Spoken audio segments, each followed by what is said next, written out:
They need routines. They need things that are put in place that they can count on, that they can do every day to really establish that rhythm for themselves and to keep healthy habits in place.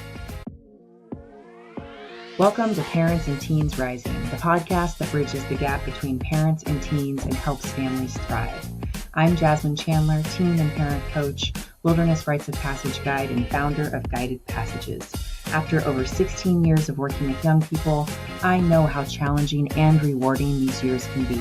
Each week, we'll explore real conversations, practical tools, and fresh perspectives to help you connect with your teen, support their confidence, and navigate the ups and downs. Let's rise together. Hey everyone, and welcome back into Parents and Teens Rising. I am so happy you're here as always. And if this is your first time tuning in, welcome in.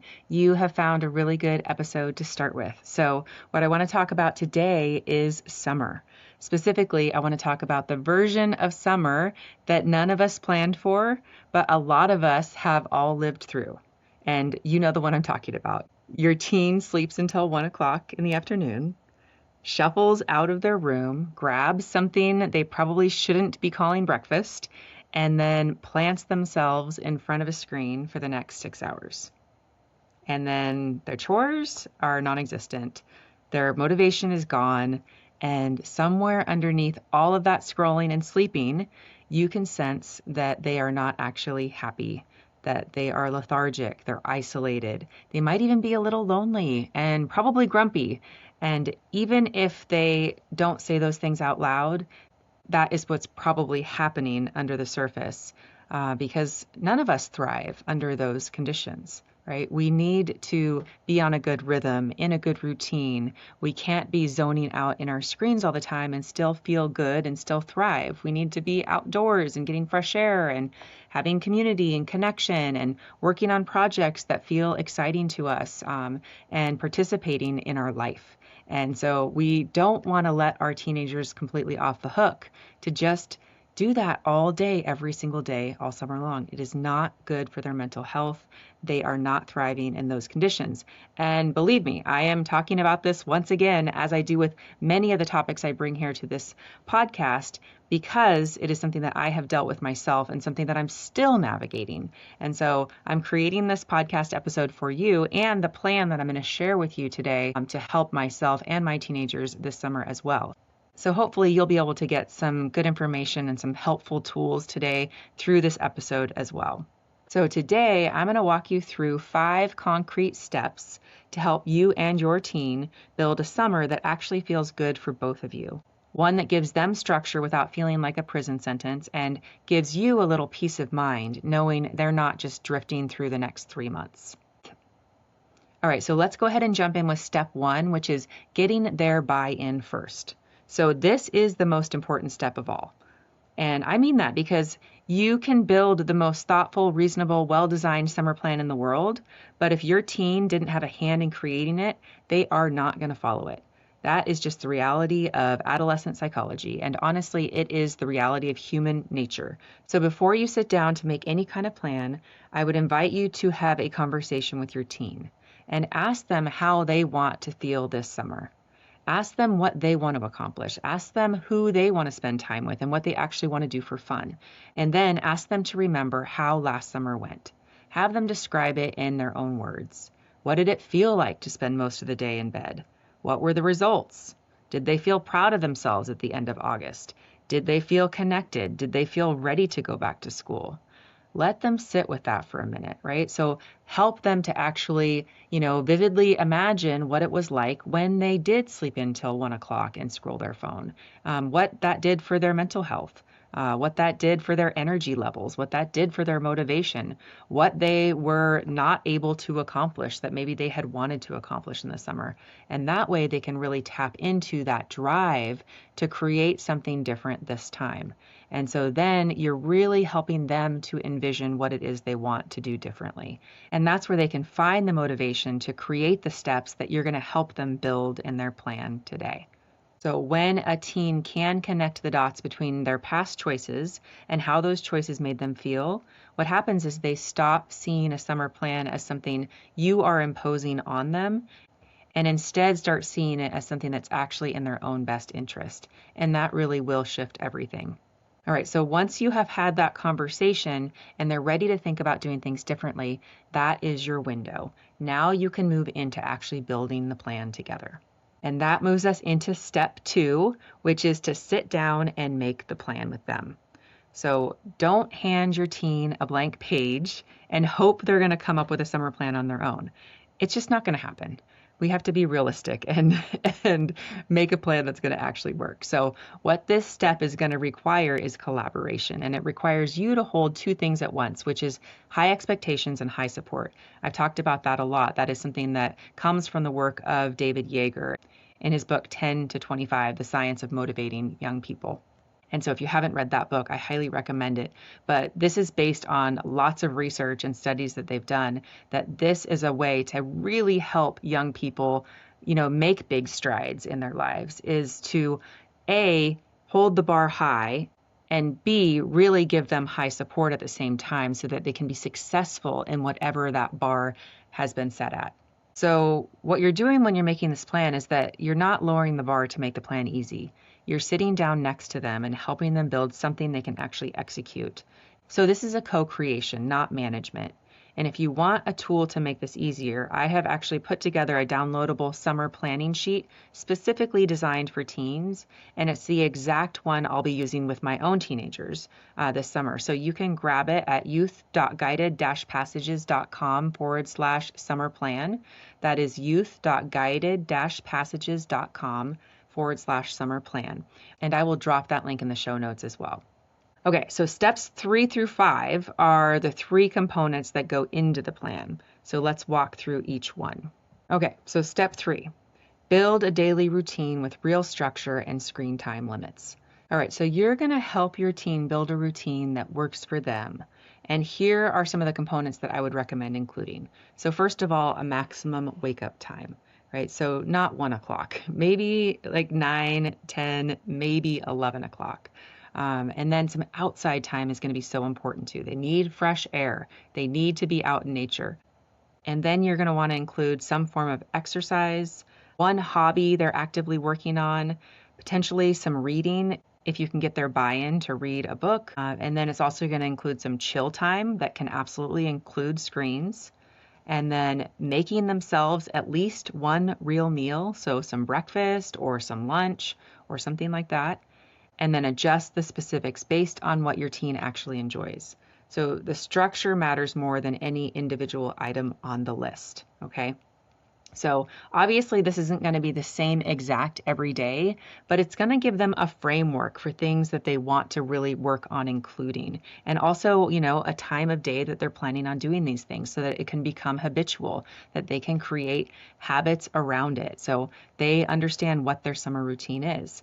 During the school year, they have a very clear routine. They have to get up at a certain time. They have to get ready. They have to, get their breakfast. They, get out the door in order to get to school on time.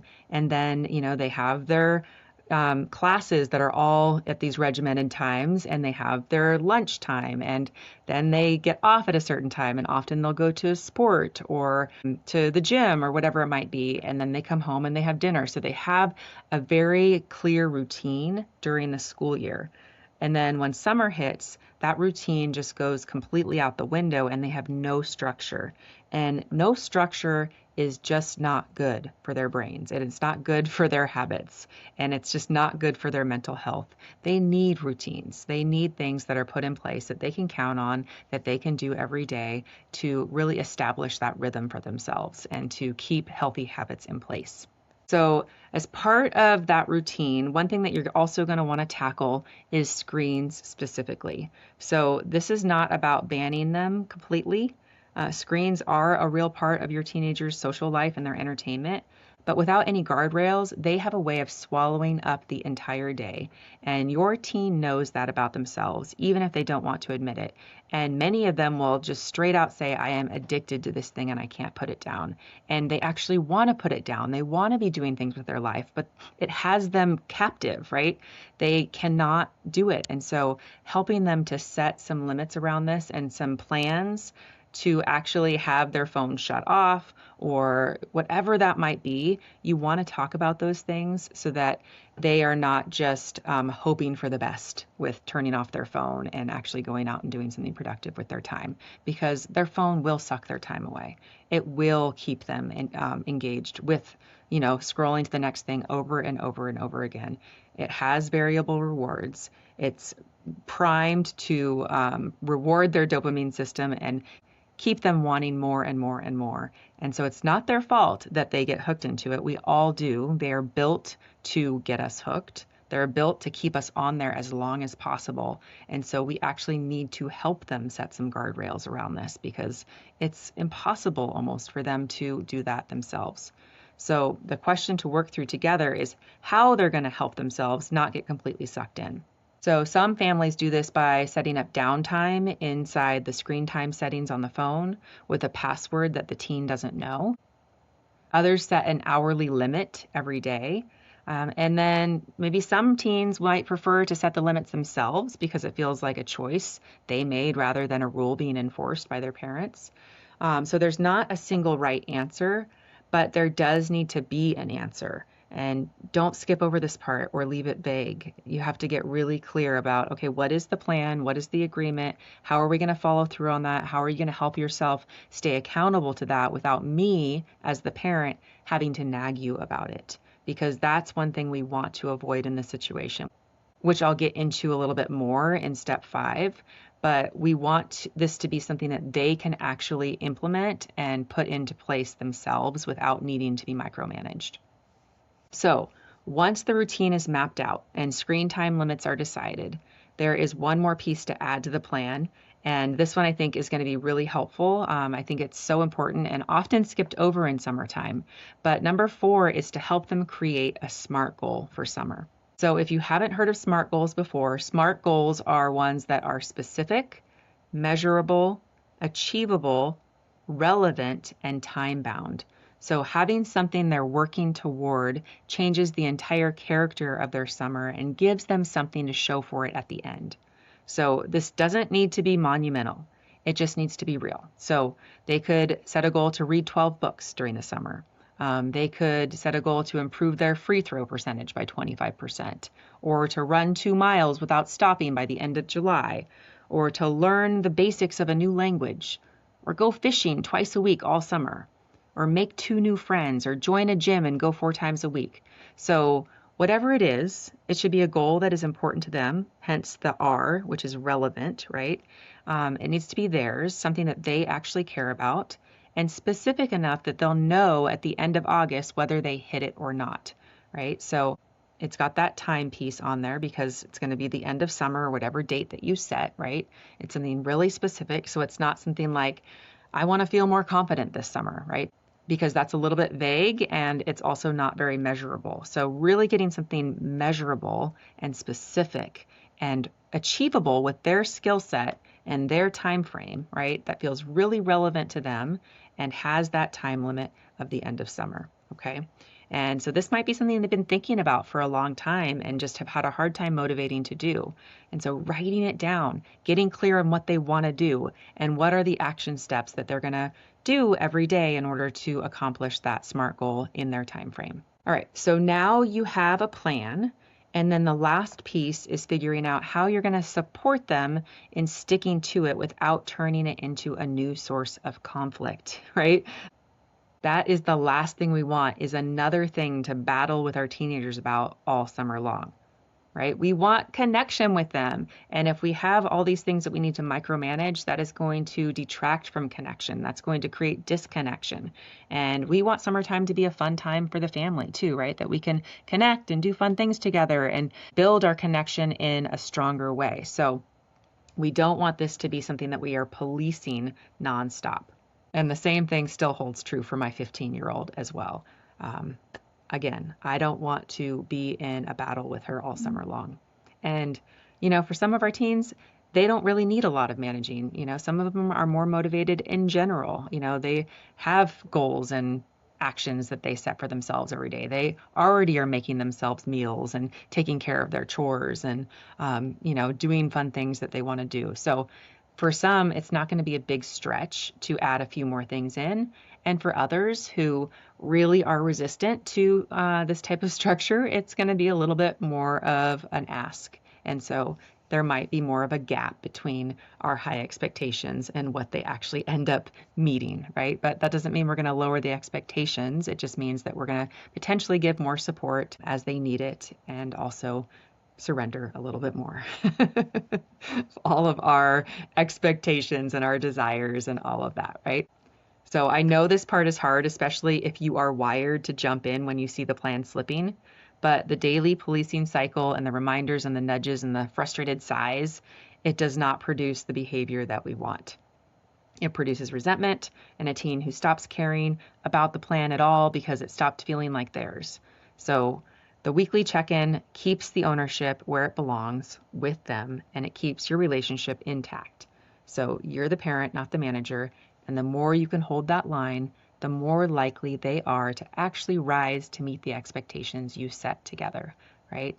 And as always, as with anything that we want to support behaviorally with our teenagers, we want to really, highlight and notice the things that they're doing well, instead of highlighting and noticing the things that they're missing or not quite doing right. So that is one way that we can also help improve success, is by really noticing, when they did one of the tasks on their list. Like, wow, I saw that you were reading your book today. That is so awesome. Tell me about it. What did you read? Right? Or, wow, thank you so much. I got home and the dishwasher was already loaded. I love that you did that and I didn't even have to ask. I appreciate you, right? So just little bits of encouragement along the way are going to really help to reinforce the behavior that you want, instead of nitpicking at the things that you don't want. All right, so let's recap what we covered today. Step 1 is getting their buy-in before anything else, which means helping them connect to their own why. Step 2 is sitting down with them to co-create the plan. And you can grab my downloadable summer planning sheet again at youth.guided-passages.com/summer plan to make that easier. And then step 3 is building a daily routine with real structure and screen limits included. And then we moved into step 4, which is helping them to create one SMART goal, something they'll feel proud of when August rolls around. And finally, step 5 is holding a weekly check-in instead of falling into the daily policing cycle, so that accountability stays in place without becoming a battle. So you don't have to get this perfect, as with everything in parenthood, right? It's never perfect. It's not usually pretty. It's always a little bit messy, and that is how this is going to be as well. We're just going to do our best. We're just going to start the conversation. Your teen doesn't actually want to feel lethargic and unaccomplished at the end of summer any more than you want to watch them drift through it. They actually want to feel good about themselves, and they just need a little help getting there. And that's exactly why you're here. So I hope this felt helpful today. I hope you pulled a few things out of this episode that you might be able to try out and practice. And if you do end up using the plan or having this conversation and creating a plan with your teenager, please do tell me about it. Drop me a DM on Instagram. I'm at jasmine.guidedpassages, and my email is jasmine@guided-passages.com. My thoughts are with you as you head into another summer. One more tiny little thing I will remind you of. We have so few summers left with our teenagers at home. So let's make this a good one, right? No matter if they buy into this plan or not, let's find the moments to connect with them, to enjoy their company, to do things with them, to get them outside, to go camping, to go out to the water, to do whatever we can to find quality time with our teenagers while we still have them at home. All right, thank you so much for listening. If this episode was helpful at all, I would love for you to share it with another parent who could use it right now. Drop it in your stories, leave a review, help spread the word so that more families can find this information. And I will see you next week. Bye, everyone. Did you enjoy the show? If so, would you take 30 seconds to subscribe so you don't miss an episode? Leave a quick review so more parents can find these conversations, and maybe even share this episode to your stories. And if you want to connect, please send me a DM on Instagram. I'm at jasmine.guidedpassages, and that's Jasmine with a Y. Thanks so much for being here, and I'll talk to you next week.